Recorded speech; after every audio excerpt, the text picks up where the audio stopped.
The year was 1972. It was a year that evokes deep personal feelings for me. You see, I was 14 years old, and I was immersed in a major recovery effort from what was a deeply traumatic period of peer pressure and coercion. You see, just a year before, I could best be described as a little short, fat kid.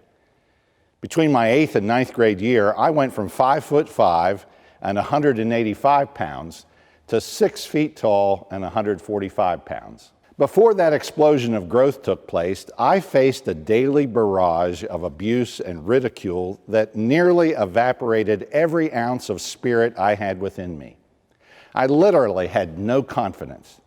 I didn't believe that anyone in my age bracket was capable of doing anything more than completely dismantle my self-confidence and my will to live.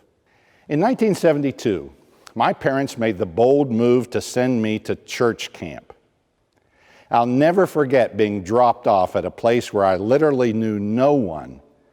And I remember watching my parents' car disappear on the horizon, believing in my heart that I would never see them again.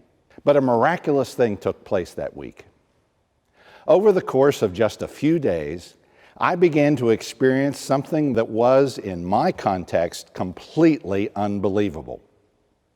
I was surrounded by people my age who valued me, uplifted my spirit, and gave me a sense of hope that I could not only believe in myself, but also be in relationship with others. And on a Thursday night, at the close of a sermon by a man named Cornelius Henderson, later Bishop Cornelius Henderson, I found myself kneeling at an altar and offering my life to Jesus Christ because at that moment I became convinced that the pathway of Christianity offered me the best chance ever to become what God had intended for me to be. In good old traditional language, it was a conversion, a change of course, a broadened outlook based on a new conversation, one not based on what was tearing me down, but on what through Christ could build me up. I believe it's time for us in the United Methodist Church to have a new conversation. You see, in the hallways of our church, we have allowed ourselves to be bullied by a narrative that has become a daily barrage of coercion, abuse, and ridicule that has evaporated a significant amount of spirit within us. It's created a significant amount of fatigue within us, and it has clearly diverted our attention away from the real reason we have this church in the first place: to fulfill the mandate of loving God and loving neighbor through a mission to make disciples in order to literally change the world. You see, we have been told that we're the enemy, that we're out to change the doctrine of the church, that we have not followed the gospel mandate, that we don't believe in Jesus, and that it's only a matter of time before we become a distant memory in the annals of time. And as a result, we have allowed ourselves to be lulled to sleep missionally because of conversations and sentences that lead to paragraphs that turn into chapters of a book that's filled with words like disaffiliation and separation. Test it, recall it, judge it. How long does it take anyone in any conversation before you have the word disaffiliation used? Like a young boy being dropped off at the doorstep of a church camp, it's time for a new conversation. Time to be immersed in what it means to value one another. Time to come to our senses that in the midst of a culture around us and within us that is tired, worn out, skeptical, angry, and confused, we, in the midst of our own fatigue, have a story that demonstrates that there's something more that God is calling us to do and be. It is time, no, dare I say, long overdue, for us to go back to the heart of who we are, to use words once again like reclamation, revival, and renewal, because we believe that those words lead to nothing less than a conversion of the heart. I believe at the heart of that reclaimed, revived, and renewed conversation is a need for us to discover once again what it means to be a beloved community. Webster's dictionary offers a very simple definition. Beloved community means dearly loved or dear to the heart.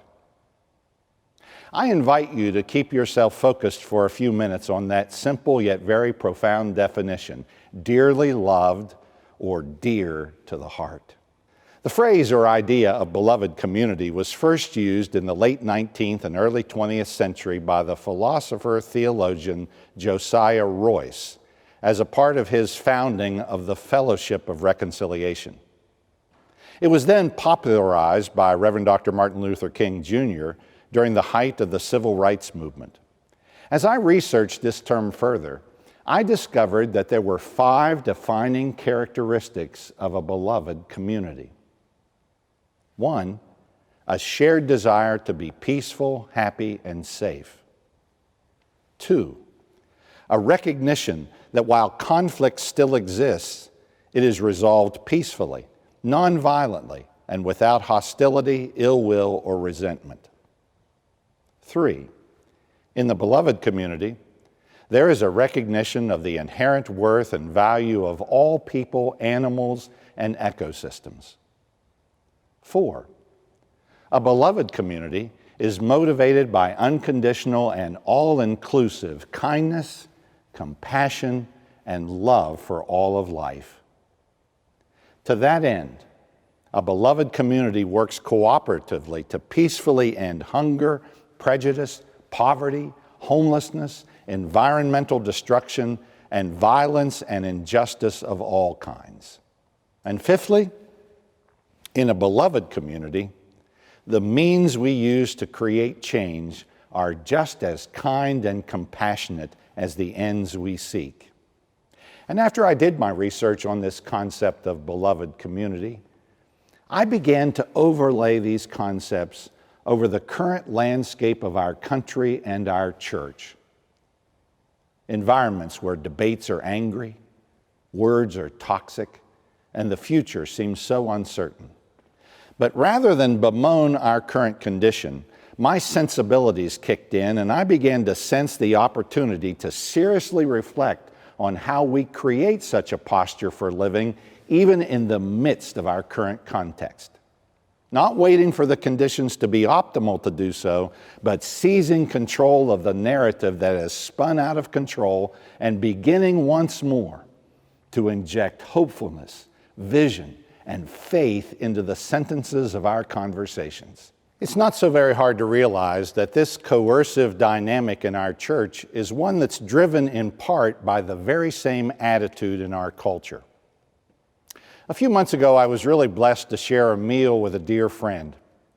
In that conversation that took place around breaking bread together, my friend said, "I would like your opinion on what you think we should be doing to correct the imbalance in our world today."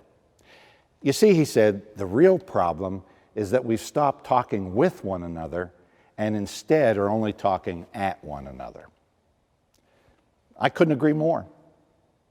We have digressed into the my way or highway mentality where if you don't agree with my opinion or my position, you're just wrong.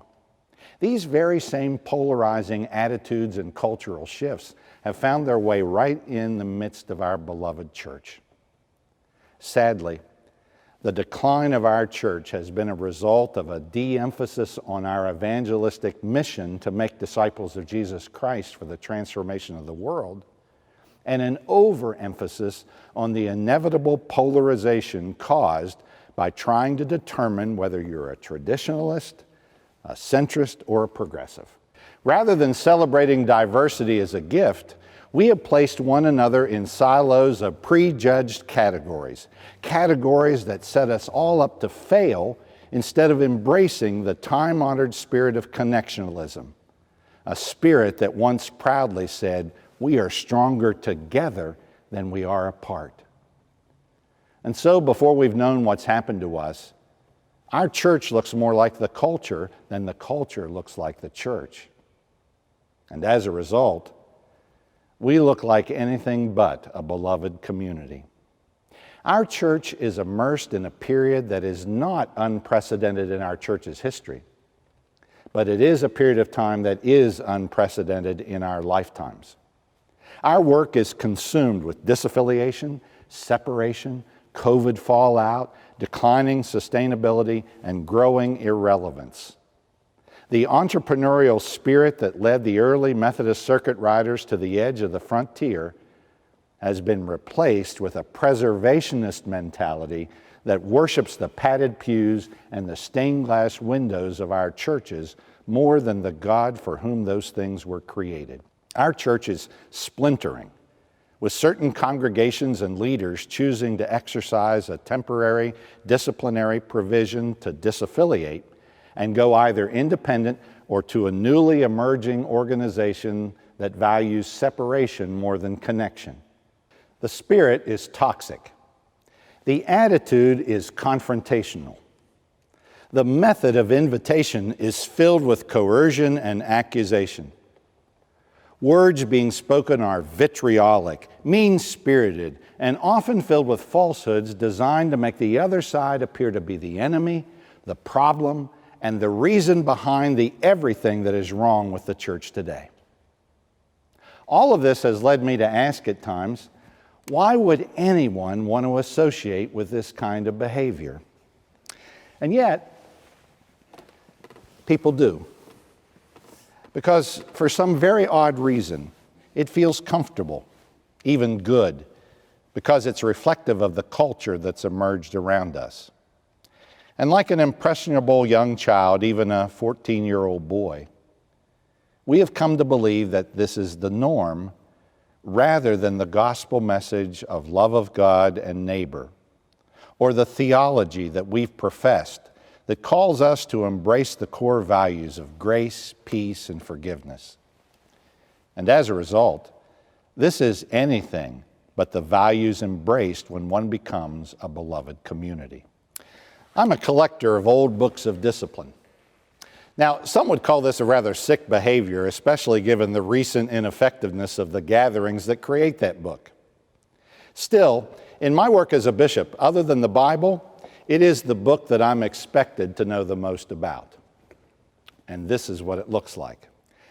I jokingly say to my pastors that I know that they keep a copy of this discipline on their bedside table and engage in reading it each night before they go to bed. This is a copy of the 1850 Book of Discipline. This particular copy was owned by a man by the name of H.J. Taylor. Every book of discipline I have in my collection is signed by someone, and I've found that often the person signing it was a layperson. I've discovered that these little books of discipline were signed by laity because, in fact, they did keep this next to their bedside table. And these books were indeed read with regularity. The reason? This book of discipline is a book of rules. This book of discipline is a book of conduct. This book of discipline is a result of legislation, but this book of discipline called Methodists to a lifestyle. On page 67 of the 1850 Book of Discipline, there's a section, number 4. It's entitled, The Necessity of Union Among Ourselves. This section remained intact in the Book of Discipline from 1784 until merger in 1939, and was, interestingly enough, removed from the Methodist Episcopal South Church at its first general conference following the war. Now, keep in mind that this is in the midst of the Civil War and right in the middle of a major church split. Also keep in mind that at some point, the disciplines found in this book were removed because they were either deemed to be unnecessary, irrelevant, or incompatible with a book that, beginning in 1939, has become filled with rules and legislation.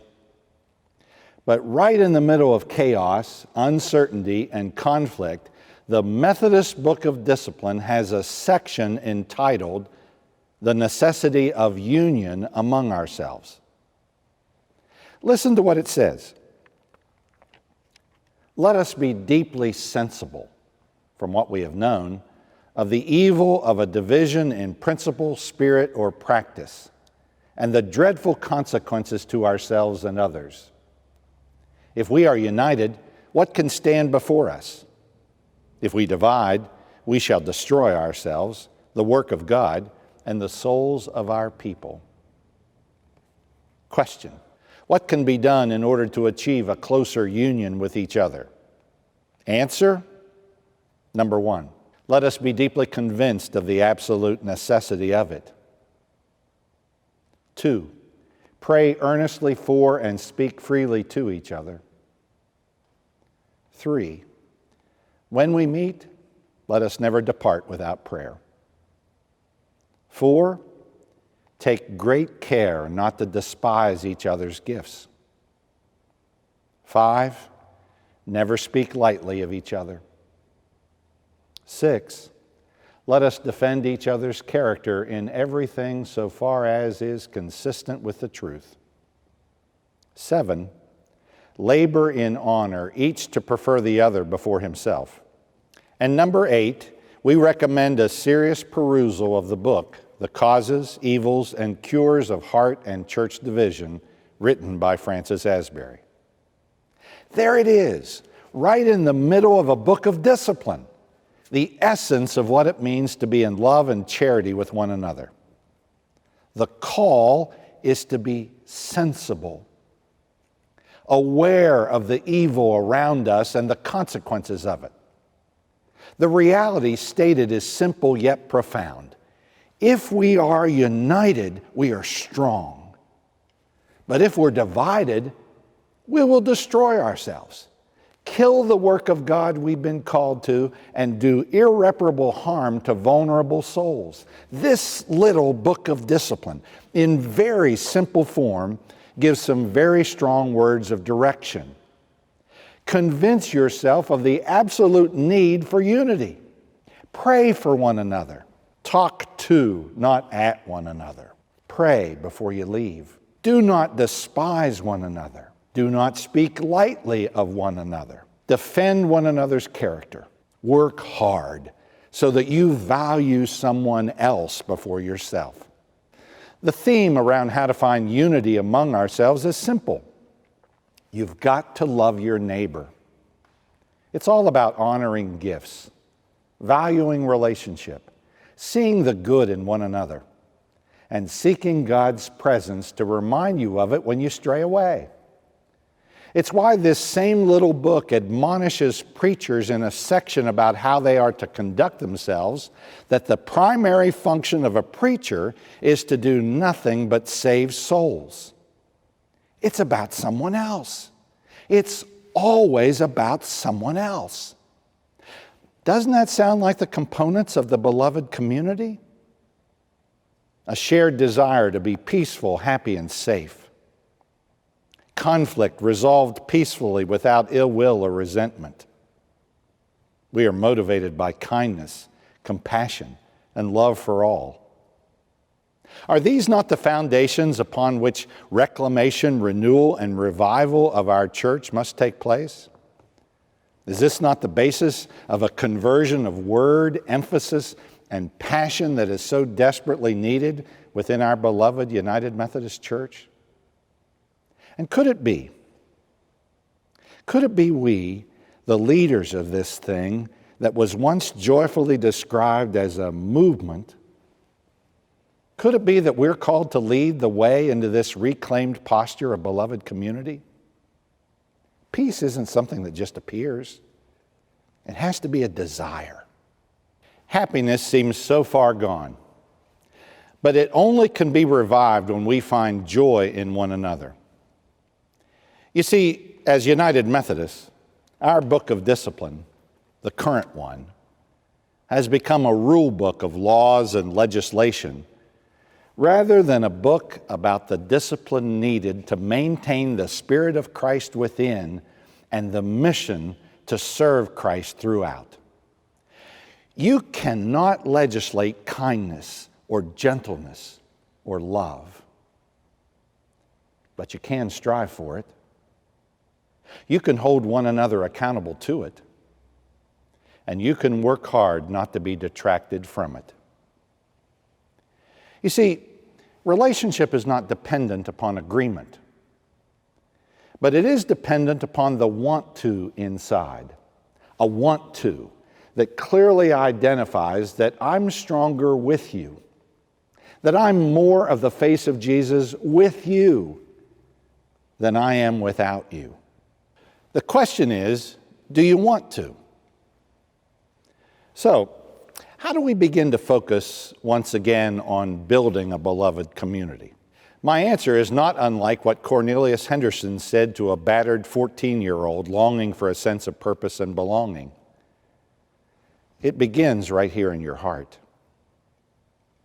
If we want a beloved community, we won't just pray and see it magically appear in our midst. What we will see in the midst of our earnest prayer is that an earnest desire for it will appear within. Friends, we need each other now more than ever if we're to reclaim our passion for the beloved community. We need each other more than ever if we're going to reunite a broken United Methodist Church. I've been greatly moved the last couple of weeks by the story of Reverend Schuler Sitcht from the Texas Annual Conference, who is pulling together former members of area congregations that have disaffiliated. They are building right there in the middle of Texas a spirit of community out of their brokenness, and they're feeling like a new United Methodist family. Schuler is having conversations with these people, looking for common threads that will bind them together with a sense of renewed purpose and hope. He says, quote, "I wanted to have an opportunity for the United Methodists without a church to come together and form something new." I think that's how beloved community really is formed. This is what it means to reclaim, revive, and renew. If the goal is to create a beloved community with more love, more peace, more compassion, and more joy, if we believe that it's time for a new narrative, then we must be the ones to help architect it. Maybe it starts right here, and maybe it starts right now. Back in 1972, when I was experiencing this transformation of my life, there was a song that was sung quite frequently those days. It was sung often, probably so much so that you don't find it sung anymore. But the words of the song found its way into our United Methodist hymnal. And over the years, it's a song that summarizes where we are and where we need to be, what we need to recognize, and what we need to, by faith, anticipate. The song? It only takes a spark to get a fire going, and soon all those around can warm up in its glowing. That's how it is with God's love once you experience it. You want to sing. It's fresh like spring. You want to pass it on. You want to pass it on. There you have it. A simple statement of faith and a firm belief that God's not through with us yet, and that we can be the architects of a renewed, revived, and reclaimed United Methodist Church. It only takes a spark to get a fire going. May it be so. May it be so. Amen.